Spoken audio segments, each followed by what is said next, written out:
प्रिय विद्यार्थियों, हमने पूर्व के व्याख्यान में प्रकाश संश्लेषण जैसी जटिल जो जैव रासायनिक क्रिया है उसके बारे में जानकारी प्राप्त की।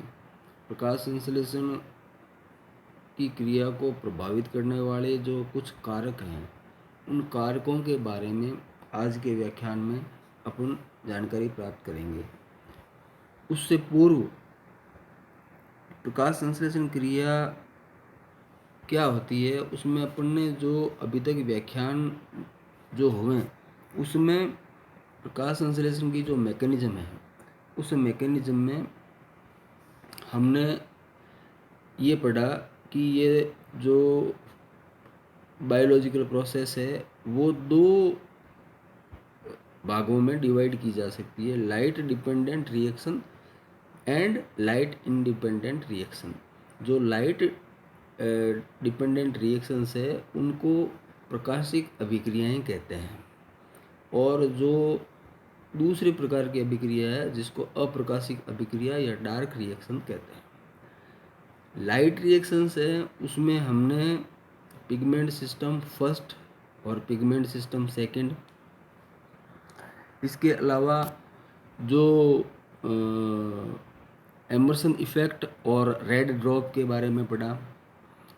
एमर्सन इफ़ेक्ट और रेड ड्रॉप के बाद में हमने फोटो फॉस्फोराइलेशन पढ़ा। फोटो फॉस्फोराइलेशन में जो साइक्लिक फोटो फॉस्फोराइलेशन और non cyclic photo phosphorylation Z scheme, इसके बारे में हम अध्ययन कर चुके हैं। इसके अलावा हमने फोटोलाइसिस ऑफ वाटर और हिल रिएक्शन के बारे में, ये सभी प्रकाशिक जो अभिक्रियाएं हैं और इनके उत्पादों के बारे में कि ये जो प्रकाशिक अभिक्रिया होती है उसके जो उत्पाद है, बाई प्रोडक्ट है, उस बाई प्रोडक्ट में NADPH2 और ATP, ये NADPH2 और ATP का इसमें निर्माण होता है। ये लाइट रिएक्शन के जो बाई प्रोडक्ट्स होते हैं वो डार्क रिएक्शन में काम में आते हैं। जो डार्क रिएक्शन होती है वो 24 घंटे चलती है, उसमें लाइट का प्रभाव नहीं होता। डार्क रिएक्शन का मतलब ये नहीं है कि ये अंधेरे में होती है। डार्क रिएक्शन का मतलब ये है कि इसमें लाइट आवश्यक नहीं है, प्रकाश की उपस्थिति आवश्यक नहीं है। और लाइट रिएक्शन जो होती है वो केवल सूर्य के प्रकाश में होती है। अब जो डार्क रिएक्शन है, उस डार्क रिएक्शन में जो लाइट इंडिपेंडेंट रिएक्शन कहते हैं, उसके अंदर जो मैकेनिज्म है उसको C3 साइकिल कहते हैं।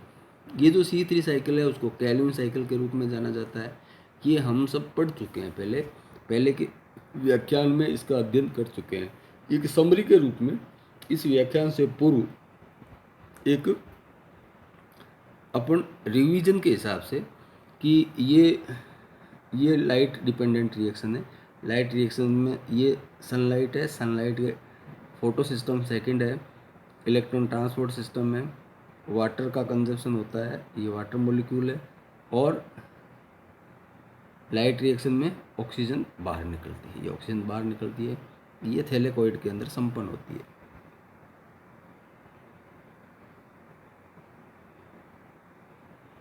थैलेकॉइड के अंदर संपन्न होती है और इनका बाई प्रोडक्ट ये दो है, ATP और NADPH2। इन ATP और NADPH2 का जो यूज होता है वो कैल्विन साइकिल में होता है। कैल्विन साइकिल के अंदर जो स्टोमेटा होते हैं उसमें CO2, ये CO2 एनवायरनमेंट से इसका कंजप्शन होता है। RUBP, ये RUBP नाम का जो कंपाउंड होता है, राइबोलोज बिसफॉस्फेट 1,5 बिसफॉस्फेट, यहाँ से ये क्रिया प्रारंभ होती है और PGA के दो मॉलिक्यूल बनते हैं।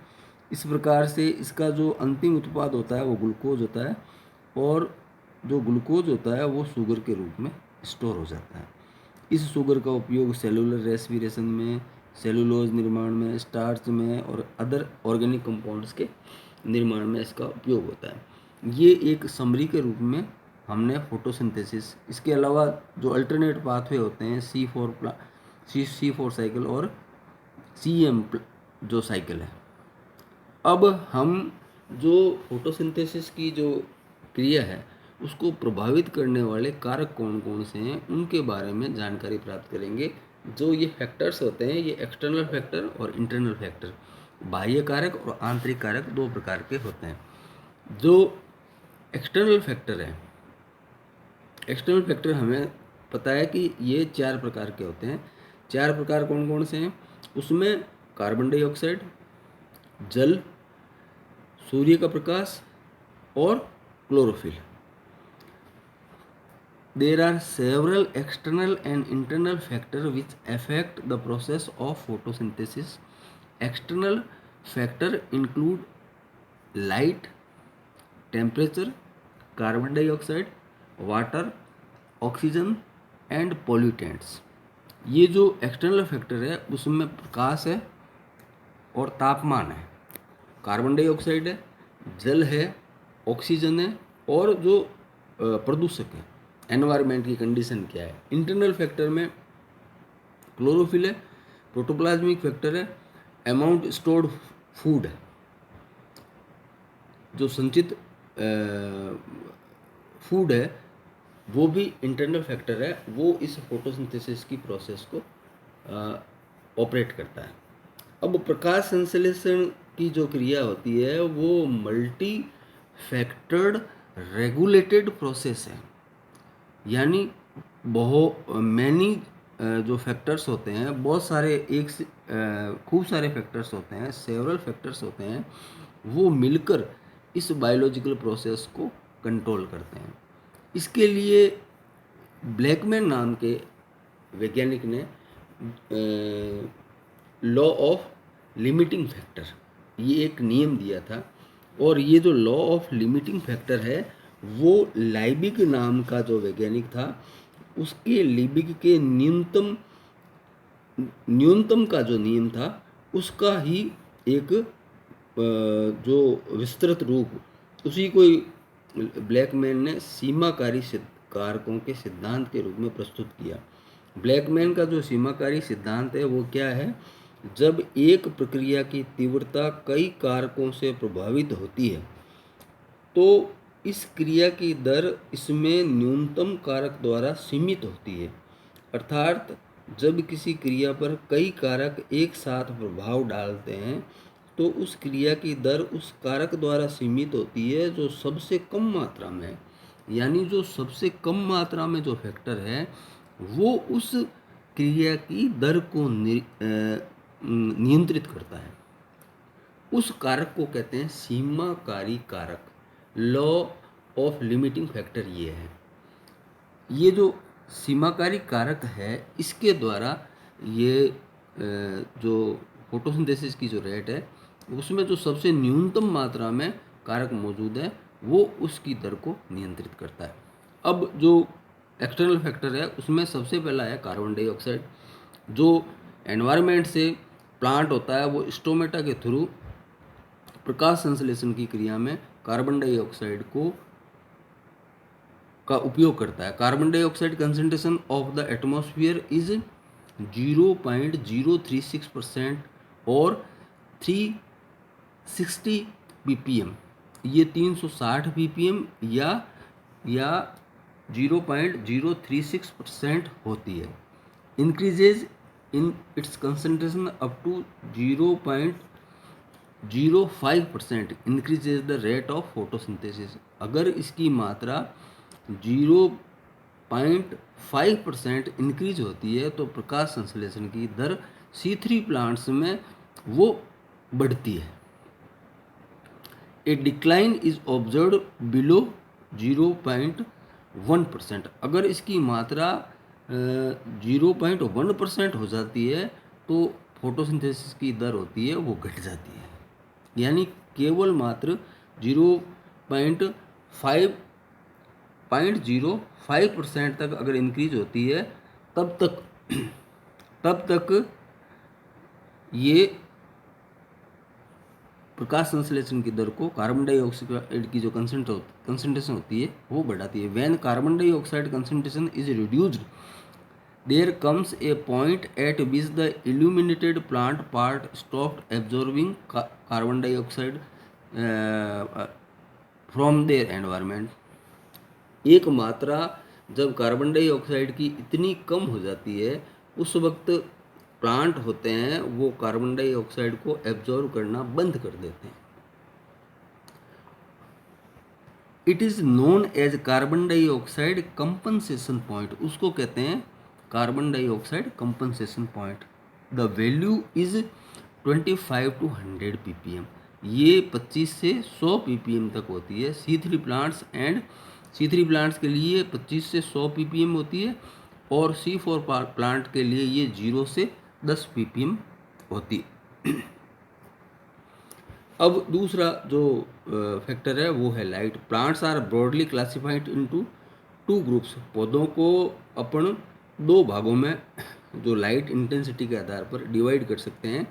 एक है सियोफाइट्स और दूसरा है हेलियोफाइट्स। सियोफाइट्स में ऑक्सेलिस है, और जो हेलियोफाइट्स है उसके अंदर डेलबर्जिया शिशु है, ये एग्जाम्पल है इनके। जो लाइट जो छायादार जो प्लांट है, छाया जो प्रिय है, जिनको सेड प्लांट्स कहते हैं, उनको कहते हैं सियोफाइट्स। और जो सन प्लांट्स होते हैं, जो यानी जिनकी लाइट अच्छी लगती है, उनको कहते हैं heliophytes. Shade plants grow in a poorly illuminated conditions as below the canopy of the tall plants, while sun plants are grow in the open. जो सन प्लांट्स होते हैं वो ओपन फील्ड में ग्रो करते हैं, और जो अपने सियोफाइट्स होते हैं, सेड प्लांट्स होते हैं, वो जो बड़े प्लांट्स होते हैं उनकी जो छाया के अंदर ग्रो करते हैं। The light intensity at which A plant can achieve maximum rate of photosynthesis is called light saturation point. जो प्रकाश की तीव्रता है वो अधिकतम जहाँ पे होती है, उस प्रकाश की तीव्रता पर जहाँ पे फोटोसिंथेसिस अधिकतम होता है, उस इंटेंसिटी को लाइट सैचुरेशन पॉइंट कहते हैं। ये जो वैल्यू है वो 800 से लेके 1000 फीट कैंडल जो बर्न होती है उसके बराबर इसकी मात्रा होती है। टेम्परेचर, जो तापमान जो होता है, temperature does not influence the photochemical phase of the photosynthesis. Photosynthesis की लाइट रिएक्शन को टेम्परेचर प्रभावित नहीं करता, मगर जो डार्क रिएक्शन है उसको प्रभावित करता है। ऑप्टिमम टेम्परेचर है वो 10 से 25 डिग्री सेंटीग्रेड होता है C3 प्लांट्स के लिए, और C4 प्लांट्स के लिए 30 से 45 डिग्री होता है। When temperature is increases from minimum to optimum, minimum कम से न्यूनतम से ऑप्टिमम यानी ऑप्टिमम तक पहुंचता है, तब जो फोटोसिंथेसिस की रेट होती है वो डबल हो जाती है प्रति 10 डिग्री सेंटीग्रेड इंक्रीज होने के बाद में। जो ऑक्सीजन है, ऑक्सीजन का क्या प्रभाव पड़ता है फोटोसिंथेसिस पर? C3 plant show optimum photosynthesis at low oxygen concentration, यानी C3 प्लांट्स होते हैं वो कम ऑक्सीजन की उपस्थिति में अधिक प्रकाश संश्लेषण करते हैं। It is due to the reason that the oxygen result in oxidation of the photosynthetic pigments. ये जो फोटोसिंथेटिक पिगमेंट्स है, इंटरमीडिएट एंजाइम्स है, उनको ये जो ऑक्सीजन है वो लाइट की उपस्थिति में उनका फोटो ऑक्सीडेशन हो जाता है, इसलिए प्रकाश संश्लेषण की दर ऑक्सीजन की अधिकता में कम हो जाती है। Oxygen competes with carbon dioxide for the reducing power.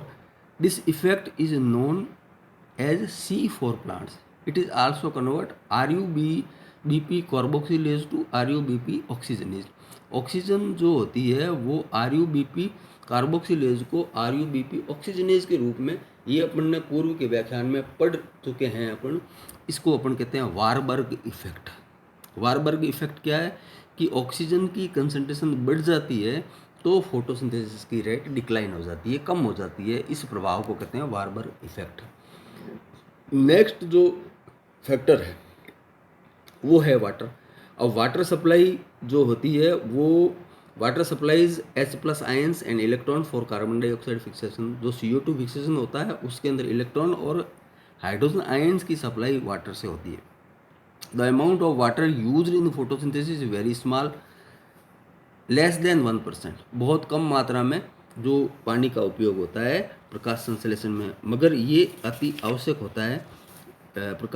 अगर मान लो जल की मात्रा कम है तो सेल की टर्जिडिटी कम हो जाती है, और सेल की टर्जिडिटी कम होने के कारण से जो बायोकेमिकल प्रोसेस है वो स्लो डाउन हो जाती है, और बायोकेमिकल प्रोसेस स्लो डाउन होने से फोटोसिंथेसिस की रेट भी कम हो जाती है। जल की न्यून जल की न्यूनता एंजाइमों की सक्रियता को हासिल कर देती है। जल की न्यूनता से विकिरण अवशोषण दक्षता में कमी हो जाती है। इसमें नवीन पर्णहरितों का निर्माण अवरुद्ध हो जाता है। जो इंटरसेलुलर स्पेस है उसमें जो क्लोरोप्लास्ट है उनमें CO2 का जो डिफ्यूजन होता है वो बंद हो जाता है। जल की न्यूनता में जो पर्णरंध्र होते हैं, स्टोमेटा होते हैं, वो बंद हो जाते हैं। इसलिए फोटोसिंथेसिस की रेट होती है वो स्लो डाउन हो जाती है, कम हो जाती है। अब कुछ इसके अलावा ये जो एक्सटर्नल फैक्टर है, इसके अलावा जो इंटरनल फैक्टर है उसमें एनाटॉमी भी प्रभावित करती है। प्लांट की एनाटॉमी किस प्रकार की है उस पर फोटोसिंथेसिस की रेट डिपेंड करती है। उसमें जो CO2 का डिफ्यूजन किस प्रकार से होता है, इंटरनल स्ट्रक्चर किस प्रकार की है, एनाटॉमी होती है, वो प्रभावित करती है फोटोसिंथेसिस की रेट को। क्लोरोफिल की जो रोल है वो बहुत ही महत्वपूर्ण है। अब क्लोरोफिल कितनी मात्रा में मौजूद है उस लीफ के अंदर, वो फोटोसिंथेसिस की रेट को निर्धारित करता है। अगर क्लोरोफिल प्रचुर मात्रा में मौजूद है तो प्रकाश संश्लेषण तीव्र गति से होता है। जो एज है प्लांट की, विल्सडेटर और स्टाल ने ये पाया कि जो लीफ की जो एज है, वो लीफ की एज होती है वो फोटोसिंथेसिस की रेट को प्रभावित करती है। अगर लीफ है वो यंग है तो फोटोसिंथेसिस की रेट होगी वो फास्ट होगी। और अगर लीव्स की जो आयु है, पत्ती की आयु है, वो अधिक है तो प्रकाश संश्लेषण की दर कम होगी। जो एसिमुलेशन ऑफ एंड प्रोडक्ट है, अंतिम उत्पादों का संचयन है। पौधों के अंदर जो संचित पदार्थ है वो अधिक मात्रा में मौजूद है पहले से ही, तो ये प्रकृति होती है तो नए पदार्थों का निर्माण कम होता है, यानी प्रकाश संश्लेषण की दर कम होती है। तो इंटरनल जो फैक्टर्स होते हैं वो भी प्रकाश संश्लेषण की जो दर होती है उसको प्रभावित करते हैं। इस प्रकार से जो फोटोसिंथेसिस की रेट है वो मल्टी फैक्टर रेगुलेटेड प्रोसेस है। उसमें एक्सटर्नल फैक्टर भी है और इंटरनल फैक्टर भी है। इंटरनल फैक्टर और एक्सटर्नल फैक्टर दोनों मिलकर जो इस जटिल जैविक क्रिया है उसको नियंत्रित करते हैं। आज के व्याख्यान में इतना ही। जय हिंद, जय भारत।